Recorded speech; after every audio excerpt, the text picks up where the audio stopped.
দেশে এই পরিবর্তনে দেশের ভিতর থেকে আমরা যারা লড়েছি, সমান তালে আমাদের সাথে পৃথিবীর বিভিন্ন প্রান্তে যে সমস্ত বাংলাদেশি ভাই বোনেরা আছেন তারাও লড়াই করেছে।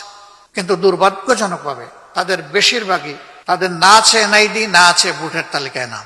এই জন্য আমাদের অত্যন্ত বলিষ্ঠ, ন্যায্য, স্বচ্ছ, স্পষ্ট দাবি, বিদেশে অবস্থানরত প্রত্যেকটি বাংলাদেশিকে ভোটের অধিকার তাদেরকে দিতে হবে।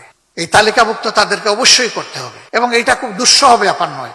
দীর্ঘদিনের এটা কোনো সাধনার প্রশ্ন নেই, এখানে শুধু সদিচ্ছার ব্যাপার। ইসি কথা দিয়েছেন তারা এটা করবেন, কিন্তু আমরা দৃশ্যমান কোনো পদক্ষেপ দেখতে পাচ্ছি না। আমরা উদ্বিগ্ন। যদি 1,10,00,000 প্রবাসী ভোটারদেরকে বাদ দিয়ে, ইগনোর করে বাংলাদেশ আগানোর চেষ্টা করে, এই বাংলাদেশ সফল হওয়ার কোনো সম্ভাবনা নেই। কারণ তাদের সংখ্যা যাই হোক, তাদের রক্ত পানি হয়ে ফুটা ফুটা যে ঘাম জড়ে, সেই ঘাম থেকে তারা যে বৈদেশিক মুদ্রা অর্জন করেন, তাদের পাঠানো বৈদেশিক মুদ্রায় বাংলাদেশের অর্থনীতির চাকা চলছে। মুখে বলবো রিমিটেন্স যোদ্ধা, আর সেই যোদ্ধাকে দিব না তার অধিকার, এটি তাদের সাথে এক ধরনের নির্মম উপহাস।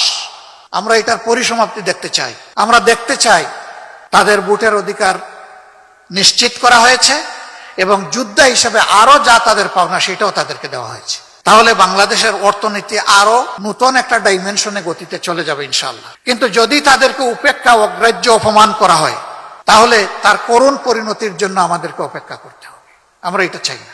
তাদের প্রতি কৃতজ্ঞতা জানানোর পাশাপাশি তাদের এই ন্যায্য অধিকারের পক্ষে আমাদের অবস্থান সুদৃঢ়, স্পষ্ট, লাউড অ্যান্ড ক্লিয়ার।